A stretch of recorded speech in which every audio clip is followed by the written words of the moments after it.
DMARS, and we brought a convention here, and if I might, and I'm not going to stay up here and bore you, but I was carrying Erica Shelwyn Lee, who's running for, probably understand what carrying mean at the time that we had this convention.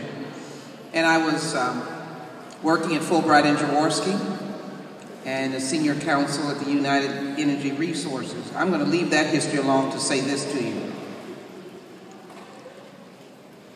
What Mr. Wade said is very true. Let's let the word be out so that you can grow to be magnificent because of all of the energy resources that are here in town. I'm excited about your existence. And John Boyd may come up and say a word, but it is important to have the history and the continuity.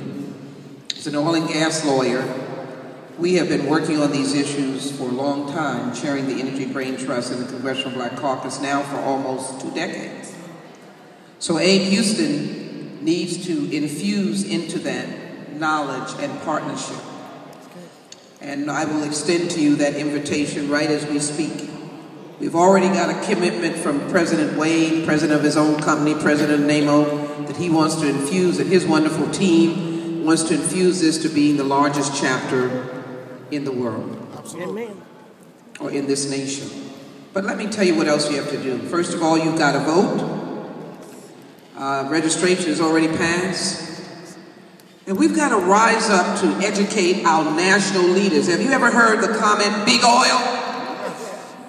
They banging up on big oil. We're down here in Houston trying to talk about jobs and exposing the African American community and building a petroleum engineer sector and department here at Texas Southern University. In fact, in my energy bill, I wrote funding for workers and training and education.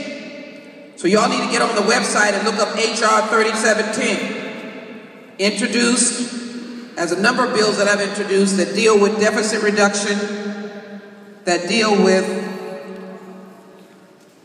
providing for funding for environmental restoration, training young people and education, along with expanding exploration in the Gulf.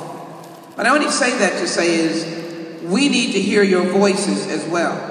Because when you go out and explain that energy is seamless, that energy is nuclear, fossil fuel, subset natural gas, energy is solar and wind, and put a face on it, we can begin to speak something other than big oil. We know big oil is political. I don't want you all to be offended by what you do.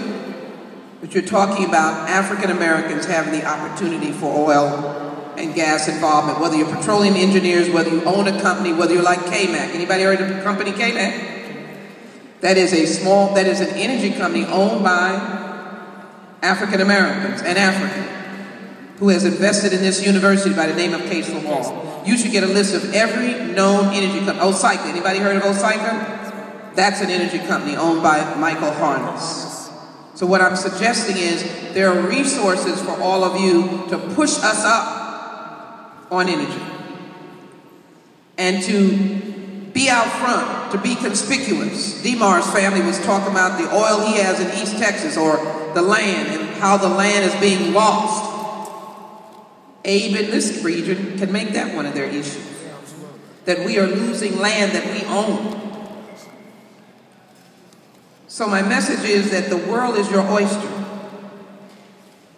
And one of the good news elements, as I go to my seat and just connect to John Boyd, do you realize that they're finding oil in places on the continent of Africa where they never believed they could find? We thought of oil as Nigeria, Angola, the Gulf of Guinea, the Delta. Oil is now Ghana, Cote d'Ivoire, Ivory Coast, Sierra Leone. Rwanda is talking about oil. Kenya is talking about oil. Inner countries, meaning inside, that are not even on the water's edge. And you know what they're begging for? Begging for us to partnership. And that's my message, for there to be a partnership with the multinationals and developing capacity in companies that you will develop because you're now petroleum engineers.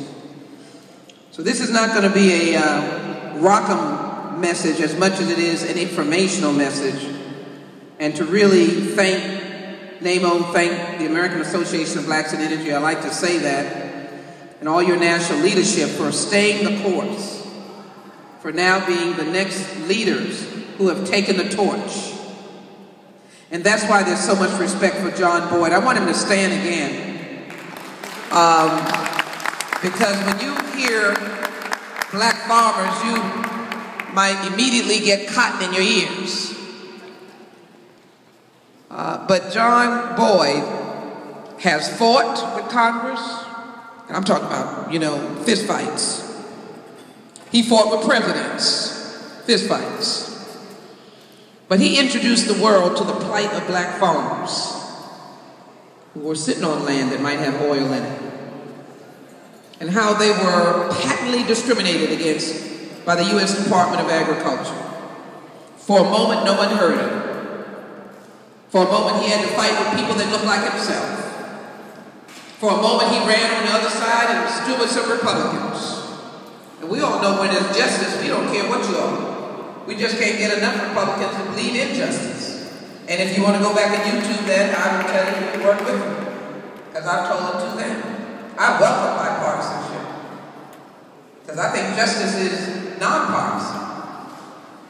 And any friend that wants to work with me, I'm ready. But he had to bring people together that didn't even speak to each other.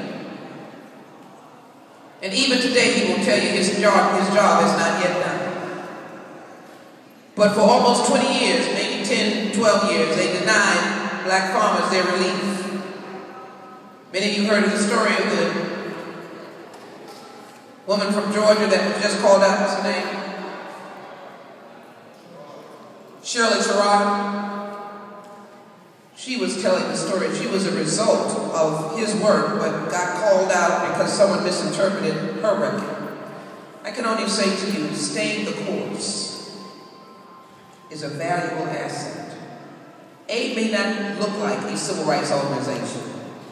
You may not call yourself that, but if you are pioneering new ground, if you're going places where no one else is going, if you're helping to educate people about this industry, if you're making a difference where you are, whether you're in a large corporation, in energy, if you're sharing your talent with this great institution, Texas Southern University, and joining with President Wade to help educate these young children, to encourage college students to get their degree, go into this industry, and I'll leave you by saying, encourage ownership.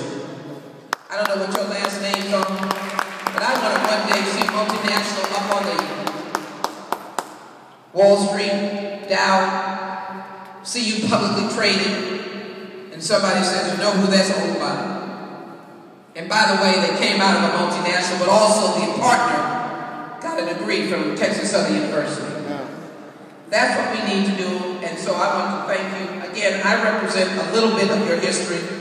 I look forward to what our President Wade and your great leader has committed to, but we are more than happy to be a partner, and I hope maybe I can get some of you as panelists on the Energy Brain Trust, which is an icon, as it has been part of the Congressional Black Caucus since Mickey Leland, and I have taken it over, and we've now been having one for almost 20 years. I look forward to working with you. Thank you for giving me more than a moment, and thank you for allowing me to be part of the movement. God bless